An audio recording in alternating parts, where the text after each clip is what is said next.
তথাপি প্ৰিয়দাংশ আগবঢ়াই দিছে। সেয়া হৈছে পৃথুৰ ৰাজসভালৈ চাৰিসিদ্ধৰ আগমন। আহকচোন প্ৰভু সমস্ত এই পদফাঁকিৰ যোগেদি আমি পৰম মহামহন্ত বিশ্লেষক প্ৰভুজনাৰ অমৃত কণ্ঠেৰে নিগুৰি অহা ইয়াৰ গুহাৰ্থসমূহ আমি পান কৰোঁ। কৃষ্ণ জয় গুৰু শংকৰ কৃষ্ণ। দুলৰি এৰা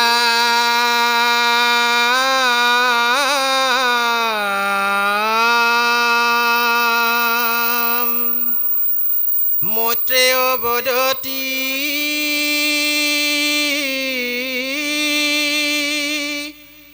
বিদুৰ সম্প্ৰতি পাছ কথা শুনি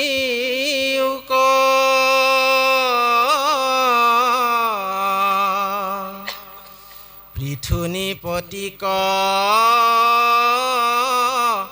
প্ৰশংসা কৰিয়া অনমিলে কহৰব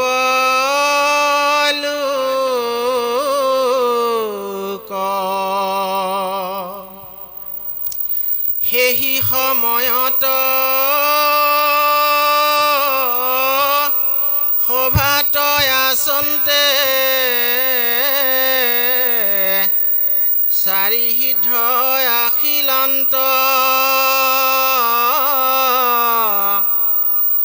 কতু দূৰসন্তে আকাশে আসন্তে পৃথু ৰাজা দেখিল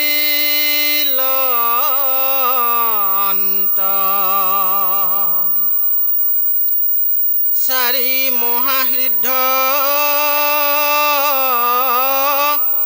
জগতে প্ৰসিদ্ধ ব্ৰহ্মাৰ মুখ্যত নয়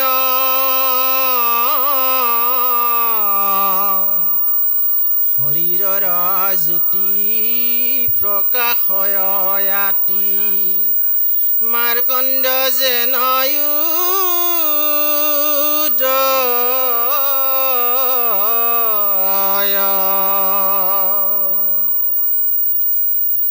খনক সনন্দ আৰু সনাতন সনত কুমাৰ ঋষি তলৈক্য প্ৰবৃত্ত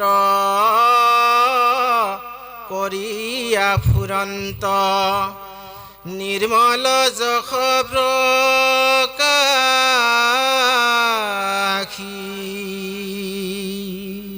মাধৱ প্ৰভু কৃষ্ণ জয় গুৰু শংকৰ। পৰম শ্ৰদ্ধাৰ বাবাৰে বাতি সমস্ত আমি সবাৰ চৰণত সেৱা ভাগি জনাইছোঁ। মই সেৱা নিবেদন কৰিছোঁ আমাৰ সকলোৰে শ্ৰদ্ধাৰ আমাৰ প্ৰাক্তন মূল শাখাৰ প্ৰচাৰ শাখাৰ সম্পাদক মোৰ লয়িং বাপ আৰু আমাৰ প্ৰাণৰ বান্ধৱ প্ৰাক্তন মূলৰ সদস্য আমাৰ ৰয় বাপ আৰু গোলাঘাটৰ বিশ্লেষক আমাৰ সকলোৰে শ্ৰদ্ধাৰ আমাৰ নিপেন শইকীয়া বাপ, আমাৰ লগতে আমাৰ নীলকান্ত বাপ নেকি বাপজনৰ নাম, কুমুদ শইকীয়া বাপ। এই কুমুদ শইকীয়া বাপলৈ আমি শ্ৰদ্ধা ভক্তি নিবেদন কৰিলোঁ আৰু আমি সেৱা নিবেদন কৰিছোঁ ভক্তি প্ৰদীপৰ সমস্ত কৰ্মকৰ্তাৰ আমি চৰণলৈ আমি সেৱা ভাগি নিবেদন কৰিছোঁ আৰু ইয়াত উপস্থিত হোৱা আমি সমস্ত বাপৰ চৰণত আমি সেৱা ভাগি নিবেদন কৰি পাঠ আৰু প্ৰবচন আমি আগবাঢ়িছোঁ। সেই শ্ৰদ্ধাৰ বাপৰ আইমতি সমস্ত আপোনালোকে সকলোৱে জানে বেদৰ সাৰ বেদান্ত, বেদান্তৰ সাৰ শ্ৰীমদ ভাগৱত, শ্ৰীমদ ভাগৱতৰ সাৰ পৰম ব্ৰহ্ম কৃষ্ণৰ গুণ আৰু নাম। পৰম ব্ৰহ্ম কৃষ্ণ প্ৰকৃতাৰ্থত নিৰঞ্জন নিৰাকাৰ নিৰ্বিকাৰ নিৰাময় হৰি, ভগৱানৰ কোনো আকাৰ নাই। তথাপিও ভগৱন্তই যুগে যুগে বিভিন্ন অৱতাৰ ধাৰণ কৰে। কিয় ধাৰণ কৰে আমি তাকো সকলোৱে জানো। কাৰণ নাহি জন্ম তোমাৰ তথাপি জন্ম ধৰা সহি জন্মে জীৱৰ দুখ দূৰ কৰা। জীৱৰ দুখ দূৰ কৰাৰ কাৰণে ভগৱন্তই বিভিন্ন অৱতাৰ বুলি কোৱা, অসংখ্য অৱতাৰ বুলিও যদি কোৱা হয়, ভাগৱতে আমাৰ 24টা অৱতাৰৰ কথা বৰ্ণনা কৰিছে। এই অৱতাৰক আমি তিনিটা ভাগত ভাগ কৰিছে: কলা অৱতাৰ, অংশ অৱতাৰ আৰু পূৰ্ণ অৱতাৰ। আৰু ভগৱন্ত কৃষ্ণই পূৰ্ণ ব্ৰহ্ম কৃষ্ণৰূপে অৱতাৰ ধাৰণ কৰি দ্বাপৰ যুগৰ শেষত 125 বছৰ আমাৰ 8 মাহ এই ধৰাধামত বিভিন্ন লীলা কৰিলে। ভগৱন্ত কৃষ্ণই কৰা এই সমস্ত লীলাৰ এটা লীলাও যদি আমি সঁচাকৈ জীৱনত প্ৰয়োগ কৰিব পাৰিছোঁ, আমাৰ জীৱন নিশ্চয় ধন্য হ'ব। আপোনালোকে সকলোৱে জানে মহাত্মা গান্ধীৰ কথা। মহাত্মা গান্ধীৰ জীৱনৰ পথ পৰিৱৰ্তন হৈছিল দুখন নাটকৰ জৰিয়তে। এখন হ'ল শ্ৰৱণৰ পিতৃভক্তি, আনখন হৰিশ্চন্দ্ৰৰ উপাখ্যান। আৰু যি দুখন নাটকে তোক মহামানৱ মহাত্মা গান্ধী জাতিৰ পিতালৈ পৰিগণিত কৰিলে। আৰু সেইকাৰণে এই ভাগৱতৰ ভগৱন্ত পূৰ্ণব্ৰহ্ম কৃষ্ণৰ তেওঁৰ লীলা 3 প্ৰকাৰৰ কৈছে। প্ৰথম হ'ল ব্ৰজলীলা, দ্বিতীয় হ'ল আমাৰ মথুৰা লীলা, আৰু 3 নম্বৰৰ দ্বাৰকা লীলা। এই 3 প্ৰকাৰ লীলা সামৰিছে। আমি এই ভগৱন্ত কৃষ্ণৰ বিষয়ে আমি, আৰু যিহেতু আমাৰ এই ভাগৱতৰ মূল আমাৰ সাৰ, এই ভগৱন্ত কৃষ্ণৰ বিষয়ে আমি যিমান পাৰোঁ চমুকৈ আলোচনা কৰি ইয়াৰ পাঠলৈ আমি প্ৰৱেশ কৰিম। ভগৱন্ত কৃষ্ণ দ্বাপৰ যুগৰ শেষত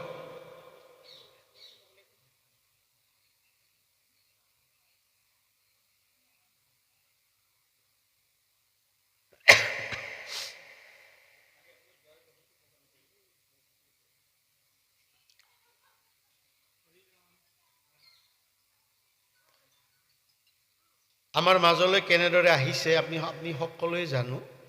জনা কথাখিনিকে আমি আলোচনাহে কৰিম।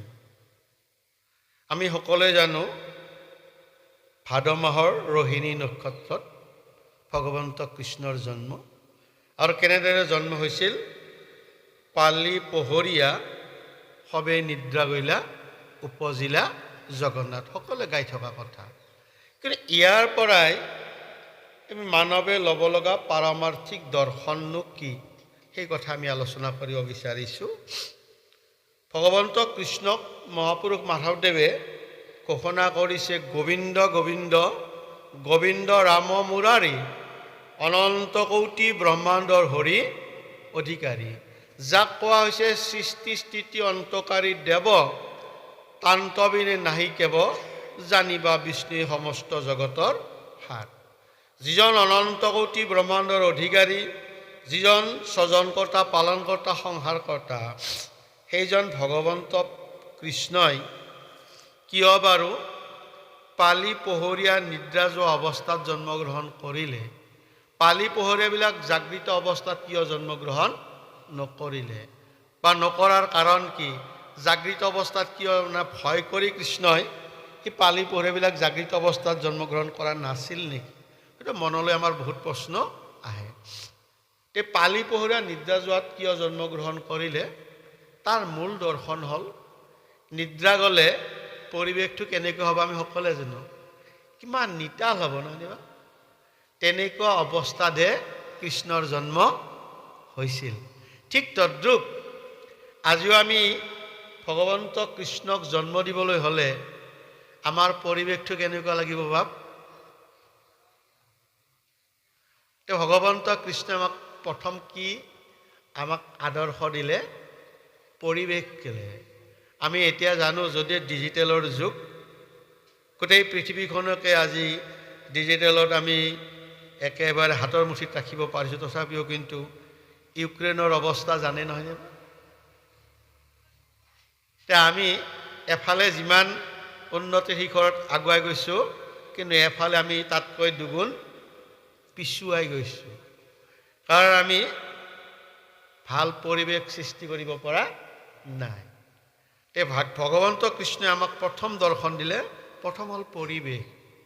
আজিও আমি ইয়াৰ এটা সুন্দৰ পৰিৱেশ হ'লেহে আমি আমাৰ হৃদয়ত কৃষ্ণক জন্ম দিব পাৰিম। ইয়াৰ প্ৰথম কাৰণ। দ্বিতীয়টো কথা হ'ল ভগৱন্ত কৃষ্ণ মানে কাৰাগাৰত জন্মগ্ৰহণ কৰিছে। বাপ বৰ পৰিতাপৰ কথা, পৰম ব্ৰহ্ম এই কংসৰ কাৰাগাৰহে জন্ম হ'ব লাগেনে বা? যাৰ মহিমা অতৰ্ক বুলি কৈছে, যাৰ মহিমা কোনেও আজিলৈকে তৰ্কিব পৰা নাই, সেইজন ভগৱন্ত কৃষ্ণই ক'ত জন্মগ্ৰহণ কৰিছে? কংসৰ কাৰাগাৰত। কাৰাগাৰত কিয় জন্মগ্ৰহণ কৰিলে? ইয়াৰ মূল অৰ্থ হ'ল অকল প্ৰভু ভগৱন্ত কৃষ্ণই কাৰাগাৰত জন্মগ্ৰহণ কৰা নাই, আমি সমস্ত জীৱবিলাকেও এদিন মাতৃৰ গৰ্ভ কাৰাগাৰত 10 মাহ 10 দিন আমি কাৰাগাৰত থাকি আমিও এদিন জন্মগ্ৰহণ কৰিছোঁ। এইটো ভগৱন্তই আমাক এটা আৰ্হি বা দৰ্শন এটা আমাক দি থৈ গৈছে। তৃতীয় কথাটো হ'ল আমি ভগৱন্ত কৃষ্ণ তেওঁ অষ্টমত জন্মগ্ৰহণ কৰিছে, নহয়নে বা? কৃষ্ণ জন্মৰ আগে আগে কংস দুৰাচাৰে বসুদেৱ দৈৱকীৰ 6টাকৈ সন্তান নিৰ্দয়ভাৱে শিলত আচুৰি আচুৰি মাৰিলে। যিজন ভগৱন্তৰ মহিমা কোনেও তৰ্কিব নোৱাৰে, যাৰ অনন্ত মহিমা, যাৰ মহিমা কোনেও কৈ শেষ কৰিব নোৱাৰে, সেইজন ভগৱন্তই কৃষ্ণই তেওঁৰ অগ্ৰজ 6জন ভায়েকক কংসৰ হাতৰ পৰা কিয় বাৰু ৰক্ষা নকৰিলে, বা নকৰাৰ কাৰণনো কি? বা তাৰ পৰাই আমি জীৱশ্ৰেষ্ঠ মানৱে লগা পাৰমাৰ্থিক দৰ্শননো কি? কংসই যে 6টা সন্তান বধ কৰিলে, এই 6টা সন্তান হ'ল আমিও আমাৰ হৃদয়ত কৃষ্ণক জন্ম দিবলৈ হ'লে আমিও আমাৰ শৰীৰত থকা 6টা সন্তানক আমিও বধ কৰিব লাগিব। এই 6টা সন্তানক আমি 6 ৰিপু, কাম, ক্ৰোধ, লোভ, মোহ, মদ, মাৎসৰ্য। আৰু সেইকাৰণে 7 নম্বৰত বলৰামৰ জন্ম আমি জানো সকলোৱে। বলৰামৰ 7 নম্বৰত কিয় জন্ম হ'ল? বলৰামৰ অস্ত্ৰ হ'ল নাঙল। নাঙলৰ কাম হ'ল মাটি চহ খৰা। তাৰ অৰ্থ হ'ল আমিও এই বলৰামৰ নাঙলেৰে অৰ্থাৎ শ্ৰদ্ধা আৰু ভক্তিৰে আমাৰ হৃদয়খন নাঙলেৰে হাল বোৱাৰ নিচিনাকৈ প্ৰথমতে পৰিষ্কাৰ কৰি ল'ব লাগিব। কাৰণ পৰিষ্কাৰ নকৰিলে বীজ কেতিয়াও ভাল হ'ব নোৱাৰে। কাৰণ ভকতে বীজ শৰণে নিষ্প্ৰেমানন্দ তাৰ ফল। এই ভক্তিৰ বীজ আমি সিঁচিবলৈ হ'লে এই বলৰামৰ যি নাঙল, এই শ্ৰদ্ধা আৰু ভক্তিৰ দ্বাৰা আমি প্ৰথম আমাৰ হৃদয়খন পৰিষ্কাৰ কৰিব লাগিব, আৰু তেতিয়াহে 8 নম্বৰত আমি কৃষ্ণক জন্ম দিব পাৰিম। সেইকাৰণে কৃষ্ণৰ জন্ম 8 নম্বৰত। এতিয়া কথা হ'ল কৃষ্ণই 8 নম্বৰত জন্মগ্ৰহণ কৰিলে, কিন্তু ক'ত জন্মগ্ৰহণ কৰিলে?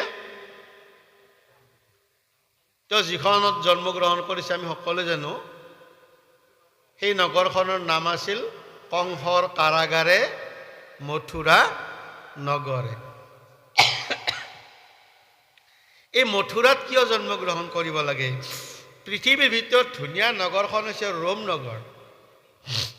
এই ৰোম নগৰত জন্মগ্ৰহণ নকৰি কৃষ্ণই যে মথুৰাত জন্মগ্ৰহণ কৰিলে, আৰু মথুৰাৰ পৰৱৰ্তী নাম আপোনালোকে জানে। কৃষ্ণ জন্মৰ পাছত মথুৰাৰ নাম হ'ল মধুপুৰী। উদ্ধৱ বন্ধুত আমি গাওঁ নহয়নে বা?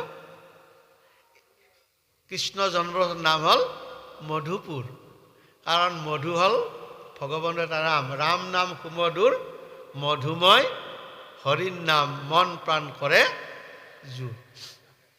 এতিয়া মথুৰাত কিয় জন্মগ্ৰহণ কৰিলে, জন্মগ্ৰহণ কৰাৰ দৰ্শন কি, বা মথুৰা শব্দৰ পৰাই আমি ল'ব লগা পাৰমাৰ্থিক দিশনো কি? মথুৰা শব্দটো যদি আমি বিশ্লেষণ কৰা যায়, মথুৰা, ইয়াৰ মাজৰ যিটো আখৰ, মাজৰ আখৰত কি আছে? থু আছে, হয়নে? আমি যে মুখৰ পৰা পেলাই দিওঁ একে থু, থ। থুটো কেতিয়াও আমি ভাল বস্তু দেখিলে কোনেও থু নেপেলায়, একেবাৰে লেতেৰা কাম কৰিলে কিছুমানে থু পেলায়, আৰু জগতৰ বেয়া কামবিলাক কৰিলেও আমাৰ থু পেলায়। এতিয়া মথুৰাৰ মাজৰ আখৰটো লেতেৰা। আমাৰো কোনো এজন শিশুৱে জন্মগ্ৰহণ কৰাৰ লগে লগে তেওঁ লেতেৰা নহয়। এই লেতেৰা স্বভাৱবিলাক কেতিয়া হয়? মাজৰ ডোখৰত, নহয়নে বা? মথুৰাৰ যেনেকৈ মাজৰ ডোখৰ লেতেৰা, আমাৰো জন্মৰ লগে লগে কোনো শিশুৱে চোৰ ডকাইত বেয়া এই উপনামবিলাক কেতিয়াও সংযোগ নহয়। সংযোগ হয় কেতিয়া? এই মাজৰ ডোখৰত। আমাৰ মূল কথা হ'ল আমি আমাৰ এই মাজৰ লেতেৰাখিনি দূৰ কৰাৰ কাৰণে আমাক ভাগৱতে উপদেশ দিছে, সাধু সংগ অনুসৰা, শ্ৰৱণ কীৰ্তন কৰা পৰিহৰা, পাষাণ্ড আচাৰ। সেইকাৰণে আজি আমি ইয়ালৈ যে আহিছোঁ, আমাৰ যদি কিবা পাষাণ্ড আচৰণ আছে, সাধুৰ সংগত যাতে দূৰ হয়। এতিয়া মোবাইলত যেনেকৈ আমি বেয়া অলাগতিয়ালটো ডিলাইট কৰি দিওঁ, ঠিক তেনেদৰে মথুৰাৰো মাজৰ আখৰটো ডিলাইট কৰি দিয়ক বাৰু। অৰ্থাৎ লেতেৰাবিলাক, জীৱনৰ যিমানবিলাক লেতেৰা কৰ্ম আছে, আমাৰ জীৱনৰ লেতেৰাখিনি ডিলাইট কৰি দিয়ক। বাকী দুটা আখৰ সংযোগ কৰি দিলে কি হ'ব বাপ? মৰা। আমি আমাৰ জীৱনৰ বেয়াবিলাক দূৰ কৰিব পাৰিলে আমি মৰাৰ তুল্য। কাৰণ মাধৱদেৱে লিখিছে, আমি অচেতন, তুমিহে চৈতন্য, নিয়ক নাথ যোগায়। কিন্তু কথা হ'ল আমি তাৰ নিচিনা মৰা হ'ব লাগিব। এজন মানুহ মৰা হোৱাটো ইমান সহজ কথা নহয়। এজন মানুহ মৰাৰ তুল্য হ'বলৈ হ'লে তেওঁক 10টা গুণৰ অধিকাৰী হ'ব লাগে। 10টা গুণৰ অধিকাৰী হ'লে তেওঁ মৰাৰ তুল্য। আমি বেছিভাগে মৰা হ'ব পৰা নাই ভাব। কাৰণ কোনোবাই অকণমান বেয়াকৈ ক'লে চকু পকাই হাত কচাই, পাৰিলে গলৰ গামোচা আমাৰ কমৰলৈ যোৱাও আমাৰ নিদৰ্শন আছে। আমি মৰিব পৰা নাই, মৰা হ'ব পৰা নাই। কিন্তু আমাৰ মাজতে মৰা হ'ব পাৰিছিল, যেনে মহাত্মা গান্ধী। আৰু ভাগৱতে তাৰ এটা আৰ্হি দিছে, আমি কাৰ নিচিনা মৰা হ'ব লাগিব? সেইজনে হ'ল জড় ভৰত। জড় শব্দৰ অৰ্থ হ'ল যাৰ প্ৰাণ নাই, কিন্তু জড় ভৰত জীয়াই থাকিও মৰাৰ তুল্য। কাৰণ জড় ভৰতক কোনোবাই বেয়াকৈ ক'লেও আপত্তি নাই, ভালকৈ ক'লেও আনন্দ নাই, খাবলৈ দিলেও আমাৰ সুখ নাই, নিদিলেও কোনো দুখ নাই। কি মান কি অপমান, একোৱে যাক স্পৰ্শ কৰিব নোৱাৰে, কাৰণে তেওঁৰ নাম হ'ল জড় ভৰত, মানে মৰাৰ তুল্য। আমাৰ মাজত মৰাৰ তুল্য কোনে হ'ব পাৰিছিল? মহাত্মা গান্ধী।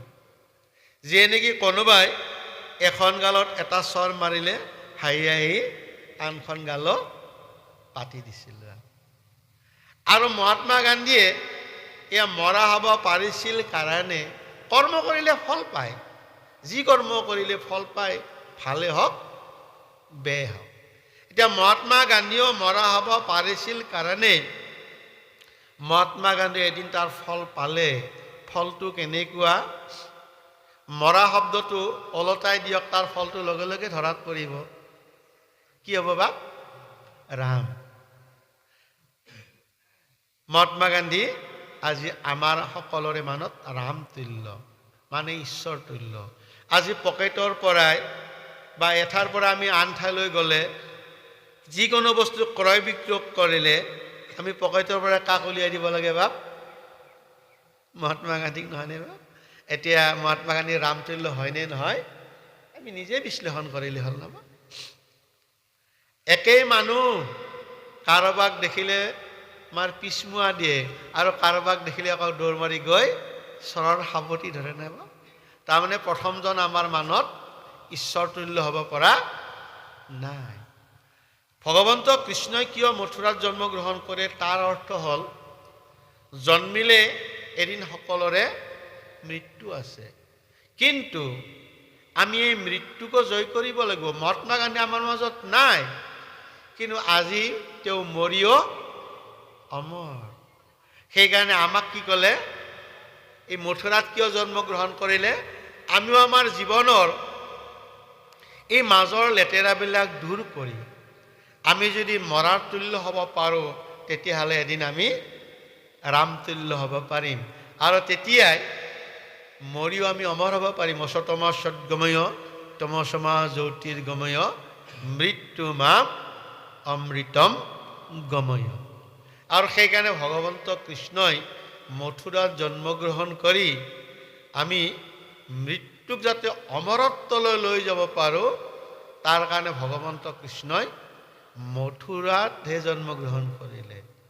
আৰু মথুৰাত জন্মগ্ৰহণ কৰিয়ে মথুৰাতে কিন্তু ৰৈ থকা নাই, লগে লগে পিতৃক ক'লে মোক নি গোকুলত থৈ আহিব লাগে, নহয়নে বা? আৰু লগে লগে বসুদেৱ কৃষ্ণক কলাত লৈ গোকুললৈ গমন কৰিলে। আপোনালোকে সকলোৱে জানে মথুৰ পৰাই গোকুললৈ 9 কিলোমিটাৰ, সেই দুভাগ। আৰু তাতে ভাদ মাহ কলাত লৈ যেতিয়া গ'ল, বাটত পাৰ হ'ব লগা হ'ল যমুনা নদী, নহয়নে বা? যমুনা নদীৰ পৰিৱেশটো দেখুৱাইছে ভাগৱতত। বাৰিছে যমুনা নদী ঢৌ দেখি লাগে ভয়। তথাপিও কিন্তু বসুদেৱে যমুনা নদী পাৰ হ'ল, কিন্তু কৃষ্ণক কলাত লৈ পাৰ হোৱা নাই। নিওঁতে কিন্তু কলাত লৈ গৈছিল, কিন্তু যমুনা পাৰ হওঁতে ক'ত নিছে? মূৰত তুলি, নহয়নে বা? এতিয়া কথা হ'ল, ভৰা যমুনা মানেনো কি, আৰু কৃষ্ণক কলাৰ পৰাই মূৰত লোৱাৰ অৰ্থনো কি, বা তাৰ পৰাই আমি মানৱ সমাজে ল'ব লগা পাৰমাৰ্থিক দৰ্শননো কি? ভৰা যমুনা মানে হ'ল যমুনা যেনেদৰে ভৰপূৰ, আমাৰো জীৱনৰ সমস্যাবিলাক ভৰপূৰ হয়নে নহয় বাপ? একেবাৰে পেঞ্চন পোৱাৰ পাছতো সমস্যাবিলাক নকমেহে নকমে, একেবাৰে মৰাৰ সময়লৈকে এই ভৰপূৰ সমস্যা ভৰা যমুনাৰ নিচিনাকৈ। কিন্তু এই ভৰপূৰ সমস্যাকো অতিক্ৰম কৰিলে বসুদেৱে কেনেদৰে? কৃষ্ণ কলাত লৈ নহয়, শিৰত লৈ আমাক এটা বাট দেখুৱালে।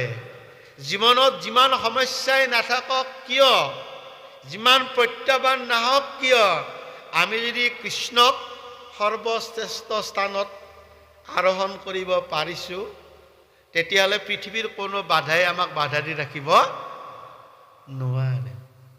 সেইকাৰণে বসুদেৱে আমাক কি আনি দিলে?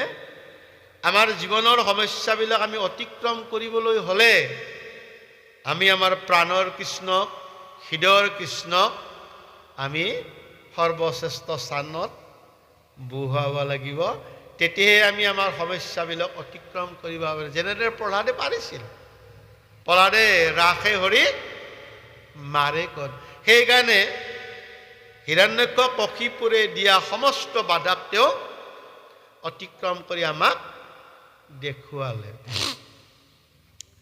আৰু তাৰ পৰাই নি বসুদেৱে গোকুলত থলে। গোকুল শব্দটোৰ অৰ্থ দুটা। এনে গো মানে বেদ, গো মানে ইন্দ্ৰিয় কয়। গো মানে বেদ, কুল মানে পাৰ, অৰ্থাৎ বেদৰ পাৰমাৰ্থিক জ্ঞানেৰেহে আমি সংসাৰ সাগৰ পাৰ হ'ব পাৰিম। বেদৰ পাৰমাৰ্থিক সাৰনো কি? বোলে বেদৰ বিহিত যত আছে ধৰ্ম সংসাৰত হবে হৰিৰ নামৰ কিংকৰ। বেদৰ মূল কথা হ'ল এয়া প্ৰথম অৰ্থ। দ্বিতীয় হ'ল গোকুল মানে গোকুল শব্দটো যদি আমি চোৱা যায় গোকুল, ইয়াৰ মাজৰ আখৰটোত কি আছে? কু আছে, নহয়নে? এয়া জগতত যদি আমি চোৱা যায়, এই কুটোৰ যদি আমি বিশ্লেষণ কৰা যায়, কু কথা, কু কৰ্ম, কু চিন্তা, কু নীতি, কু আদৰ্শ, কু সংস্কাৰ, এইবিলাককে আমাৰ নিজৰ জীৱন, সমাজ জীৱন, পৰিয়াল, এখন দেশ, একোটা মন, সকলোবিলাক বিনাশ কৰে এই কুবিলাকে। আমি সকলোৱে জনা কথা, আগাৰ দিনা ৰামৰ ৰাজ অভিষেক, কিন্তু কৈকীৰ কু এটা চিন্তাই ৰামক 14 বছৰ বনবাস দিলে। আৰু এই চিন্তাটোৰ কাৰণেই তেওঁৰ স্বামী দশৰথৰ 6 দিন পাছত মৃত্যু হ'ল।